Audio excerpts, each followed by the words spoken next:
Bom dia, irmãos. Saúdo a igreja com a graça e a paz do Senhor Jesus. Trago uma saudação da Igreja Presbiteriana da Freguesia, onde eu sou pastor auxiliar. Lá eu sou pastor auxiliar do reverendo Luiz André Joia. Agradeço ao conselho da igreja, aos irmãos reverendo Robson, reverendo Luiz Cláudio, pelo convite. E é sempre uma alegria muito grande estar aqui com os irmãos da Igreja Presbiteriana de Turiaçu. Sinceramente, meus irmãos, é uma honra estar aqui com vocês, as preciosas ovelhas do Senhor Jesus Cristo, que se reúnem aqui nessa igreja. E para falar de um tema tão maravilhoso, tão importante, tão caro a nós, é a Conferência Juízo Final, né, reverendo? E eu tenho o privilégio de estar aqui com os irmãos hoje para falar de uma parte de um capítulo da Bíblia que é um dos capítulos mais lindos, mais maravilhosos que é na Escritura Sagrada. Eu não sei se o irmão já parou para pensar, ou se alguém já perguntou, por exemplo, se você fosse caísse numa ilha deserta, tipo o Náufrago, lembra desse filme aí? Aí você só pode escolher um capítulo da Bíblia para ler. Olha, eu diria que 1 Coríntios capítulo 15 é um fortíssimo candidato para ser o capítulo da ilha deserta, meus irmãos. Mas a gente vai ler só uma porção desse capítulo, tá? Então abramos nossas Bíblias em 1 Coríntios, primeira carta de Paulo aos Coríntios, capítulo 15, versos 20 a 28. Tá certo aqui? O microfone aqui tá ok? Beleza. Os dois estão certos, né? Ok, então vamos lá. 1 Coríntios 15, versos 20 a 28. E não sei quem preparou a liturgia, né? Mas a liturgia está impecável, irmãos. Preparando os nossos corações para receber a palavra de Deus. Os textos que foram lidos na liturgia, os hinos que foram cantados, todos eles nos dirigiram para esse momento. São passagens que têm a ver com o juízo de Deus, com a justiça de Deus. São textos, né? Nós lemos primeiro o Salmo, que falou da justiça final de Deus, e depois a gente leu Romanos capítulo 8, que fala do triunfo da igreja do Senhor Jesus Cristo. E é justamente sobre esses assuntos que o nosso texto vai falar. Então, uma bênção também a liturgia aí, não sei quem preparou, mas eu louvo a Deus, agradeço a Deus por isso. Então, meus irmãos, 1 Coríntios 15, 20 a 28, peço que os irmãos, mesmo assentados, acompanhem reverentemente a palavra do Senhor. Assim diz a palavra do Senhor. Mas, de fato, Cristo ressuscitou dentre os mortos, sendo ele as primícias dos que dormem. Visto que a morte veio por um homem, também por um homem veio a ressurreição dos mortos. Porque assim como em Adão todos morrem, assim também todos serão vivificados em Cristo. Cada um, porém, por sua própria ordem. Cristo, as primícias. Depois, os que são de Cristo na sua vinda. E então virá o fim, quando ele entregar o reino ao Deus e Pai, quando houver destruído todo o principado, bem como toda a potestade e poder.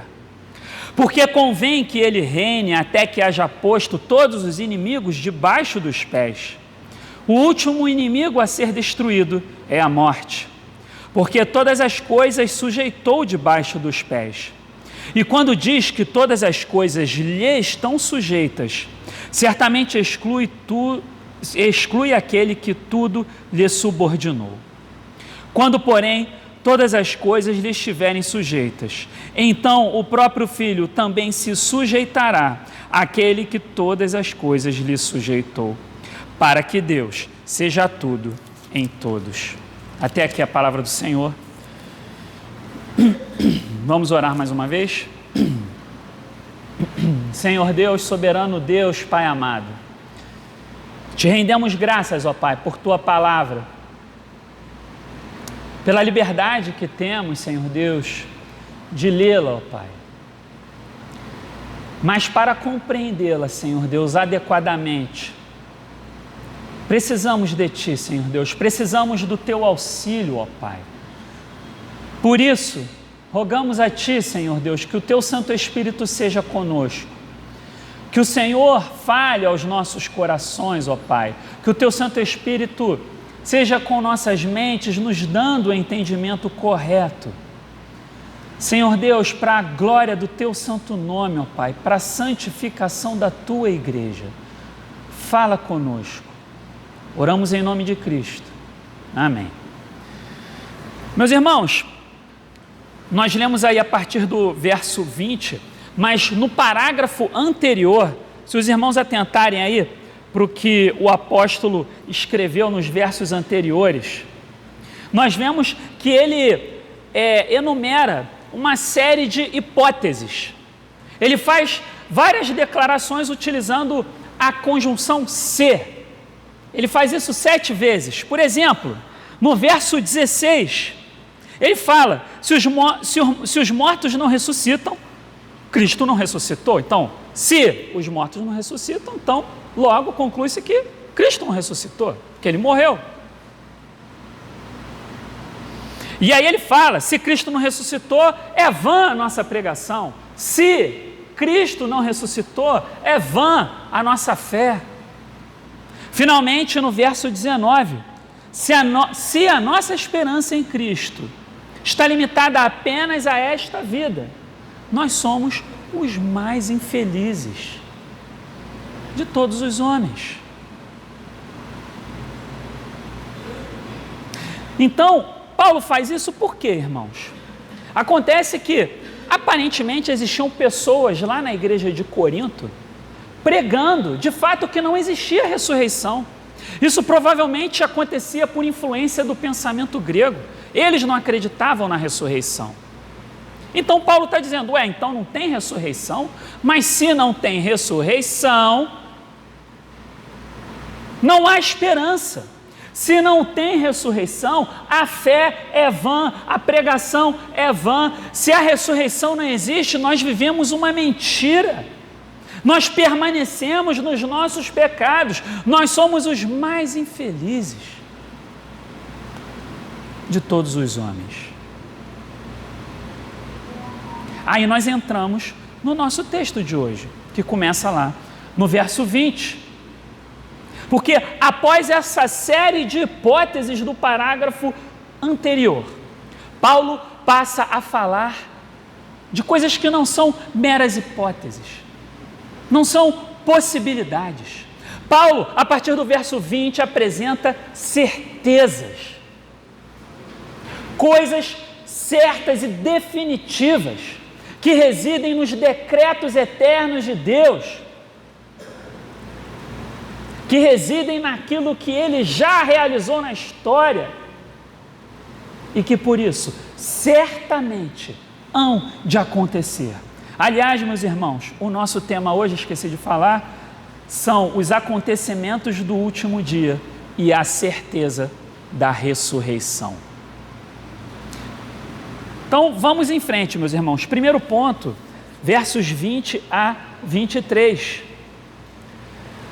Cristo sim ressuscitou, ao contrário do que alguns diziam lá na cidade de Corinto.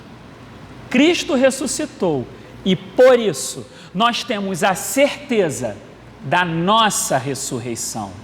Primeiro ponto, Cristo ressuscitou, por isso temos a certeza da nossa ressurreição. E é muito bonito como Paulo apresenta isso a partir do verso 20. Mas de fato Cristo ressuscitou dentre os mortos, sendo Ele as primícias dos que dormem. O que Paulo quer dizer aqui com essa expressão, as primícias? O que quer dizer que Cristo é as primícias dos que dormem? Ora, meus irmãos, as primícias seriam os primeiros frutos de uma safra. Então, quando chega a estação, quando chega o momento oportuno de colher, existem os primeiros frutos da terra. E esses primeiros frutos vão dizer se vem uma safra boa ou não. A a safra que vai ser colhida depois é conforme o que foi colhido nas primícias. Além disso, lá no Antigo Testamento, sempre quando chegava a época da colheita, o povo deveria colher as primícias, ou seja, os primeiros frutos, e consagrá-los a Deus, representando a sua confiança na provisão e na providência, na ação de Deus para sustentá-los. Então era certeza de que após as primícias viria uma colheita boa, conforme o que foi feito nos primeiros frutos. Então, Paulo diz que Cristo é as primícias, ou seja, Ele é a primeira colheita dos mortos. Ele foi o primeiro dos mortos a ser ressuscitado. E conforme aconteceu com o Senhor e Salvador Jesus Cristo, vai acontecer também com todos aqueles que estão em Cristo. E aí talvez você tenha um questionamento natural a essa altura. Ué, pastor, peraí, o senhor está equivocado, porque Jesus não foi a primeira pessoa na história da humanidade a ressuscitar. Ele mesmo no seu ministério ressuscitou a Lázaro, por exemplo. Não é verdade? Sim, meus irmãos. Mas Lázaro passaria novamente pela morte. Jesus ressuscitou a Lázaro, mas ele morreu de novo.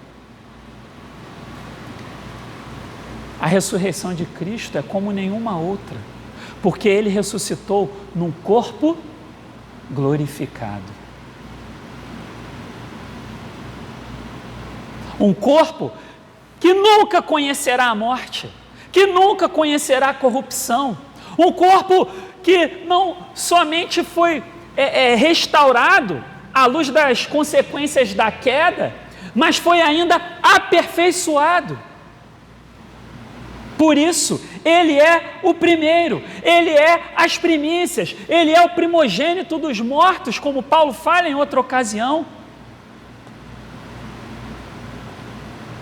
E a ressurreição do Senhor Jesus Cristo garante que todo aquele que estiver unido a Ele pela fé também será ressuscitado em glória. Vou repetir. A ressurreição de Cristo garante que todo aquele que está unido a Ele pela fé também será ressuscitado em glória. Então, meus irmãos, o que a gente começa a perceber aqui? Assim como a colheita final está ligada às primícias, a nossa ressurreição está ligada à ressurreição de Cristo. E aí o texto continua nos versos 21 e 22, olha aí na sua Bíblia. E Paulo explica essa dinâmica a partir da relação que há entre Adão e Cristo. Na verdade, para Paulo, Cristo é o segundo Adão, porque Cristo é o único capaz de reverter as consequências do pecado de Adão. E a maior de todas elas, que é a morte. E a morte, meus irmãos, que vem a partir de Adão, não é somente a realidade da morte física que nos assola, é a morte espiritual, que é a quebra do relacionamento com Deus. Você deve se lembrar que quando Adão peca, o que ele faz? Se esconde de Deus. Foi perdido esse relacionamento. Então, e além da morte física e da morte espiritual, a morte eterna, que é essa separação de Deus por toda a eternidade. Somente Cristo pode reverter as consequências do pecado que vieram por causa da desobediência de Adão. E Adão trouxe a realidade da morte em todos esses aspectos, não somente sobre ele, mas para toda a sua posteridade. Mas assim como a morte veio por Adão, Paulo diz, a vida veio por Cristo. Para aqueles que creem no Senhor Jesus Cristo. Os puritanos diziam que quando Deus olha para a humanidade, é como se ele visse apenas dois homens. Então é como se Deus olhasse para a humanidade e visse Adão e Cristo. Todos aqueles que estão em Adão, todos aqueles que não se converteram a Cristo, morrem em Adão, todos morrem. Além da morte física, espiritualmente, eternamente. Esse é o estado de todo ser humano não convertido, que não crê no Senhor Jesus. Mas aqueles que pela fé estão unidos a Cristo, esses têm vida. Vida espiritual, porque em Cristo nosso relacionamento com Deus é restaurado. E a promessa da vida eterna, porque esses viverão para sempre na presença de Cristo. Ou nas palavras de Paulo aqui no verso 22, serão vivificados. E aí no verso 23, Paulo enfatiza que existe uma ordem a ser seguida. Cada um, porém, verso 23, por sua própria ordem.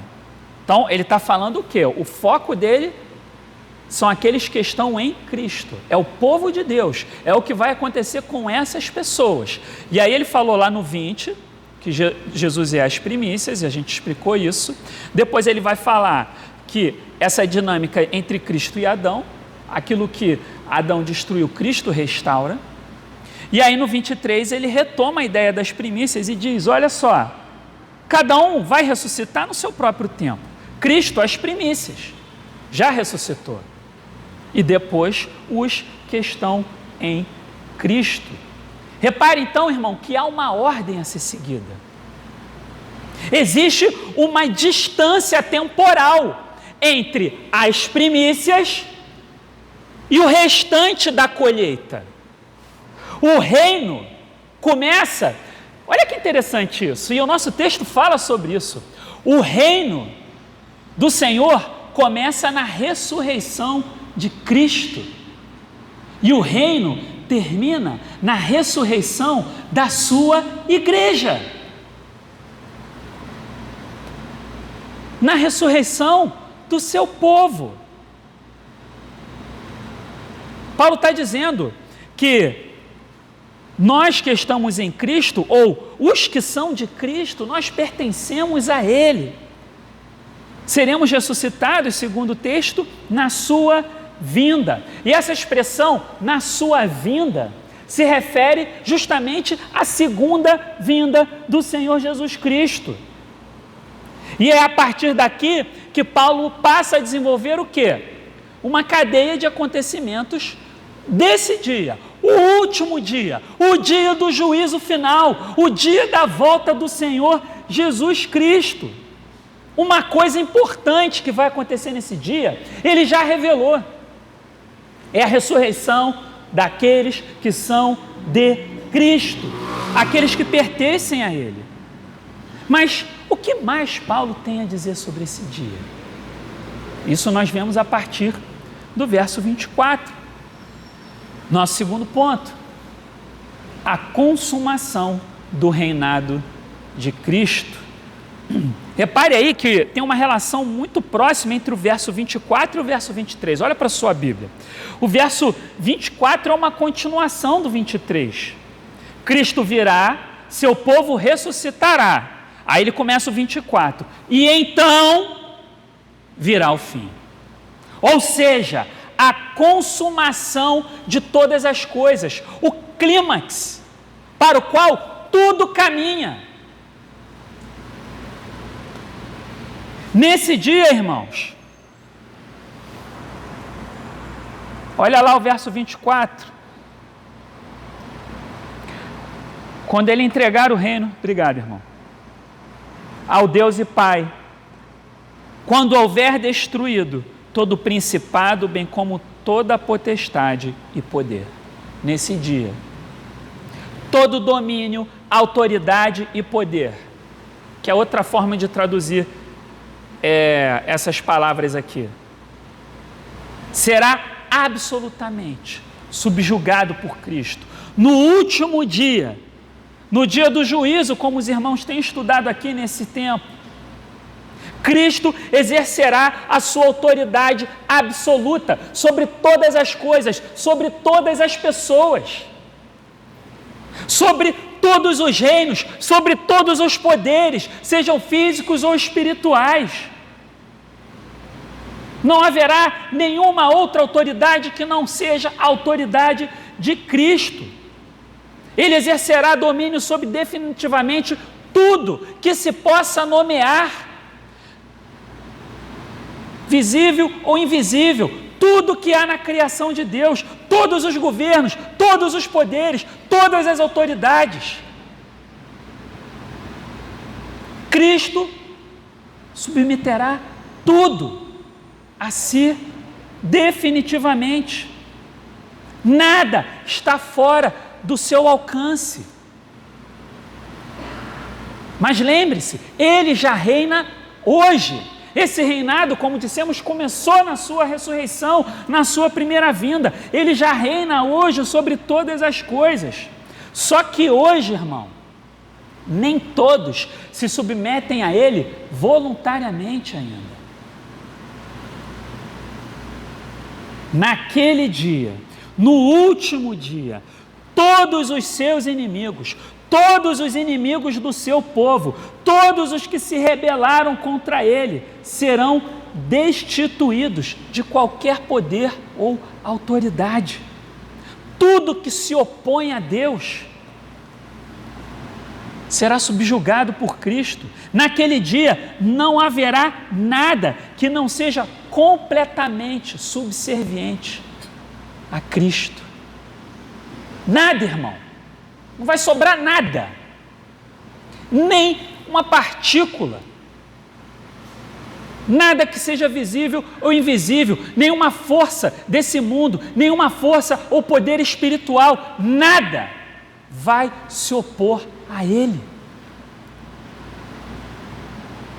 E após esse exercício de autoridade total e completa, o que Cristo faz, segundo o verso 24? Entrega o reino ao Deus e Pai. Ou seja, toda aquela rebelião que aconteceu a partir da queda será completamente revertida. Cristo terá cumprido e consumado o seu mandato de restaurar todas as coisas. Por isso ele entrega o reino ao Pai novamente. E aí a gente continua trabalhando essa ideia no verso 25. Convém que ele reine, até que tenha colocado todos os inimigos debaixo dos pés. Só que essa palavra, essa tradução, convém, acaba não sendo tendo a mesma força que a ideia da palavra, tendo a mesma força da palavra lá no grego. Não é só conveniente que ele reine, irmão. Porque quando você fala, é conveniente fazer isso, é algo que você pode ou não fazer, né? Pode fazer, pode não fazer. É conveniente, quer dizer, é melhor fazer. É mais do que isso, tá, irmão? Outras traduções colocam que é necessário. Necessário que ele reine até colocar todos os inimigos debaixo dos pés. O que isso quer dizer? Que é necessário. Quer dizer, meus irmãos, que Paulo está falando sobre algo determinado por Deus. Vai acontecer. Deus decretou que vai ser assim. Não há sombra de dúvida sobre isso. Não importa quão fortes os poderes da terra e do inferno possam parecer. Não importa o quanto os cristãos possam temer que o ímpio triunfe. No clímax da história, é Cristo e nenhum outro que há de reinar. Todos os inimigos debaixo dos seus pés, inclusive a citação de um salmo, Salmo 110, 1. E aqui a gente pensa, né, esses inimigos não são nomeados, mas o verso 26 continua falando da morte, o único desses inimigos que é nomeado no texto. Então, quando Paulo fala isso, ele está mostrando que ele está falando de algo que vai além de pessoas malignas. Ele está falando de forças malignas. Então, chegamos ao verso 26. O último inimigo a ser destruído é a morte. Cristo já venceu a morte e ressuscitou em glória, irmãos. E é porque ele venceu a morte, como nós já vimos, que nós também venceremos, pelo poder do mesmo Espírito que levantou Jesus Cristo dos mortos. Quando o povo de Deus ressuscitar, aí sim, o último inimigo terá sido abatido. A morte, o último inimigo do povo de Deus, vai cair no último dia. Então, alguns diziam em Corinto que não existe ressurreição. A esses Paulo diz: não existe morte para o povo de Deus. Deus há de ressuscitá-los no último dia. Nesse dia, irmão, como Paulo continua desenvolvendo nesse capítulo, depois leia todo o capítulo 15 de Corinto, 1 Coríntios. Leia, irmão, não deixe de fazer isso. Mas lá para o final do capítulo, Paulo continua desenvolvendo essa ideia da ressurreição. Nesse dia, irmão, o corruptível se revestirá de incorruptibilidade, o mortal de imortalidade. Então se cumprirá a palavra que está escrita: tragada foi a morte pela vitória. Onde está a morte, a tua vitória? Onde está a morte, o teu aguilhão? Graças a Deus que nos dá a vitória por intermédio do nosso Senhor Jesus Cristo. Paulo escreve no final desse capítulo. Isso aqui para nós é um conforto muito grande, irmãos. E eu diria que em pelo menos dois aspectos. Um é que nesse dia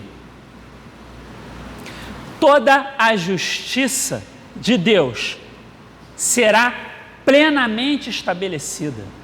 Ou seja, todos os inimigos de Deus, todos os inimigos do seu povo, todos aqueles que se levantaram contra ele, contra o seu povo ao longo da história, todos aqueles que escaparam da justiça dos homens, todos aqueles que praticaram injustiças e que oprimiram o povo de Deus,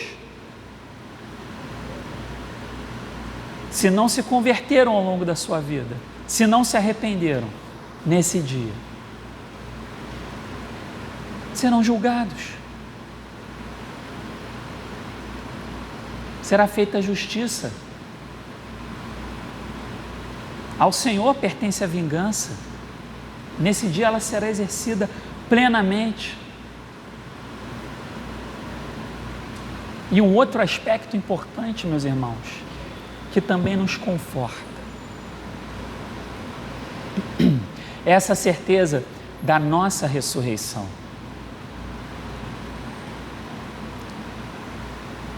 É saber, meus irmãos, que as debilidades, as deficiências, as dificuldades com as quais nós lidamos aqui nesse mundo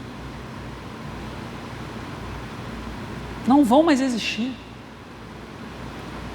Hoje, por exemplo, assim que eu terminar aqui, né, assim que nós terminarmos o culto, eu pretendo ir ao hospital visitar um rapaz que amanhã vai ter uma perna amputada.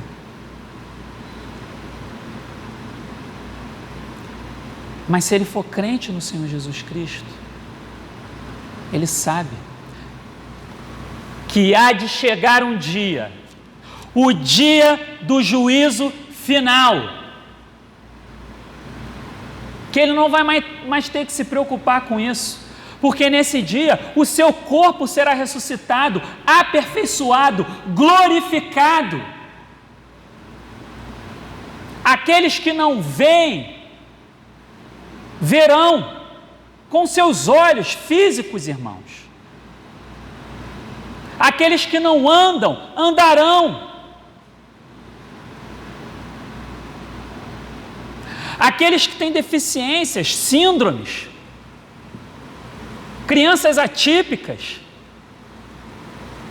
que têm autismo, síndrome de Down, ou qualquer outra coisa, não vão ter mais esses problemas, irmãos, na glória, não tem mais. Então, o alvo da nossa esperança é esse momento, irmão.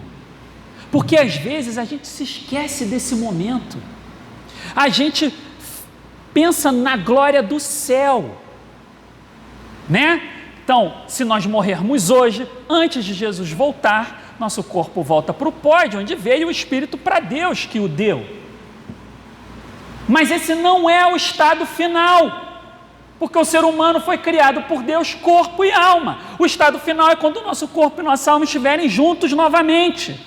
A gente não vai ser um monte de fantasminha camarada não, irmão, igual o Gasparzinho, não. Nossos corpos serão glorificados.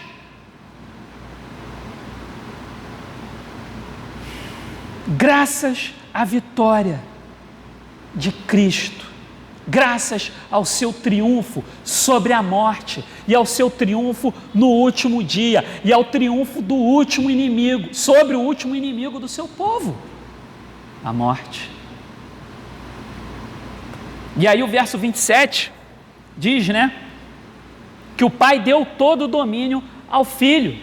Então, Deus concedeu a Cristo soberania ilimitada sobre toda a criação. Segundo o texto, obviamente, a soberania, o governo de Cristo, somente não é superior ao governo do Pai.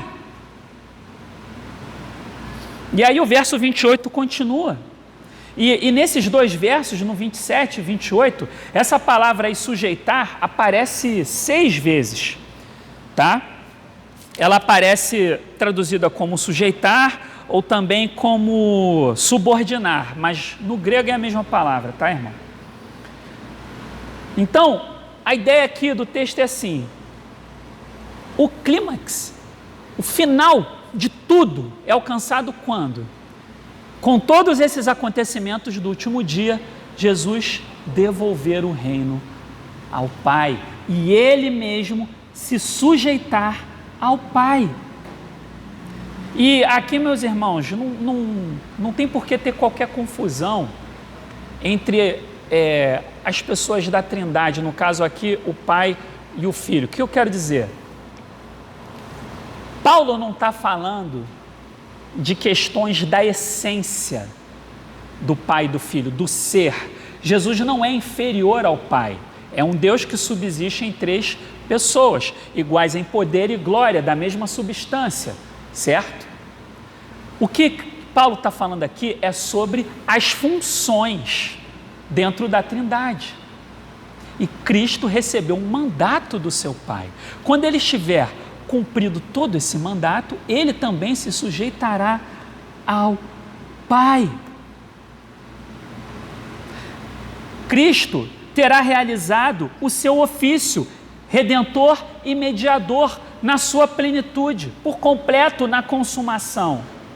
Então, nesse sentido, ele é submisso a Deus Pai. Ele morreu por nós e ressuscitou. Ele voltará e subjugará todos os inimigos de Deus. E o ápice de toda a sua obra vem quando ele entrega o reino ao Pai, porque ele terá cumprido a missão que o Pai lhe deu. Ele cumpriu a missão. Todos os inimigos estão debaixo dos seus pés. A morte Seu povo ressuscitou. Ele entrega o reino ao Pai. E o propósito, Paulo conclui no final do verso 28, é que Deus seja tudo em todos.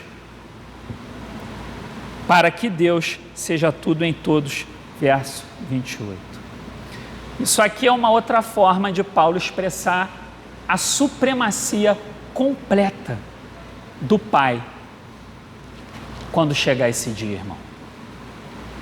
Quando Cristo lhe entregar o reino, a vontade de Deus será suprema em todos os lugares, de todas as maneiras. Você sabe que a gente ora isso na oração do Pai Nosso, né? Venha o teu reino, seja feita a tua vontade, assim na terra como nos céus. Não haverá mais oposição nenhuma.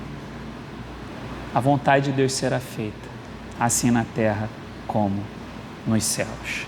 E concluindo, irmãos, a pergunta que precisa ser feita: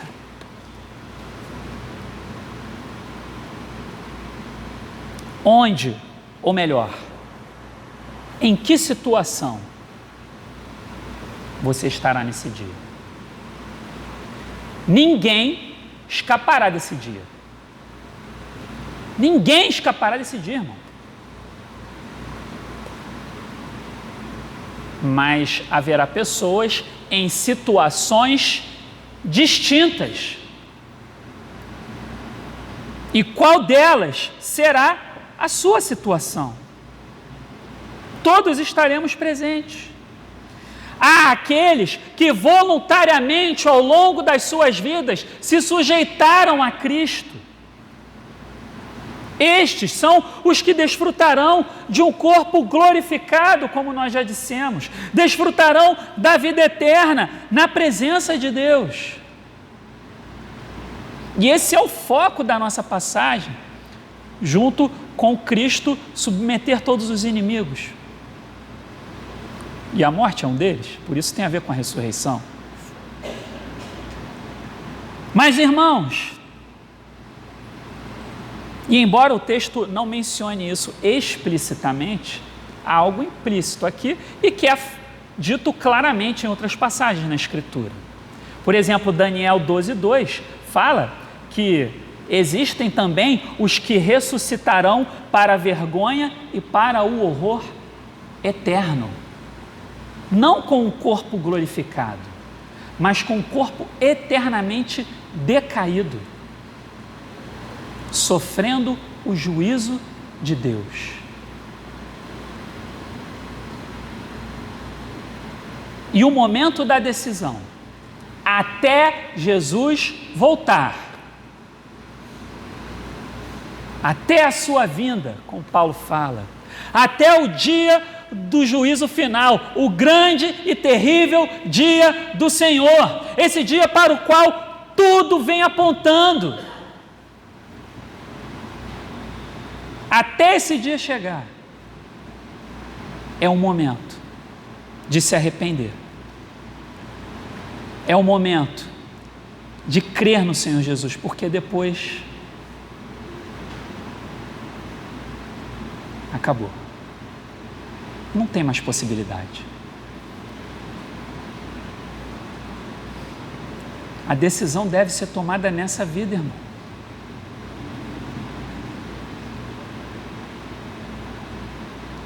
Se nós estaremos nesse dia ao lado do Senhor Jesus Cristo, no triunfo da sua glória, ou se nós estaremos debaixo dos seus pés. Não perca tempo, irmão.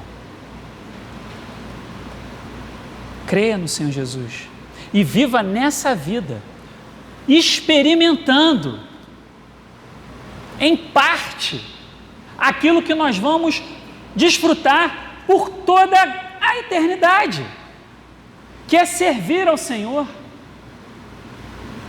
que é adorá-lo, glorificá-lo. Começa hoje, lembra que o reino já foi inaugurado? É aquela situação, imagino que vocês tenham ouvido ao longo desses dias. Nós vivemos entre o já e o ainda não. Nós já desfrutamos dos efeitos da ressurreição de Cristo hoje, até aquele dia em que isso será consumado e nós também seremos ressuscitados. Que Deus nos ajude, meus irmãos, que Deus nos conduza, nos guarde até esse dia. Amém? Vamos orar. Vamos ficar de pé, irmãos, e vamos orar.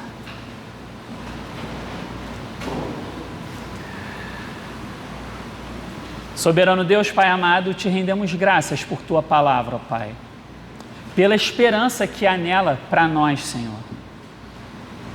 Agradecemos pelas certezas que temos desse dia final, da ressurreição, do triunfo final de Cristo e de que esse reino será entregue ao Pai, ó Deus, a Ti, Senhor, como a realização máxima da obra de Cristo. Que o Senhor nos preserve, que o Senhor nos conduza, que o Senhor nos guarde, ó Pai, até esse dia, Senhor Deus. E que possamos viver pela fé, com essa esperança, Senhor Deus, servindo a Ti com fidelidade nesta vida, ó Pai, para a glória do Teu santo nome. Oramos em nome de Jesus. Amém.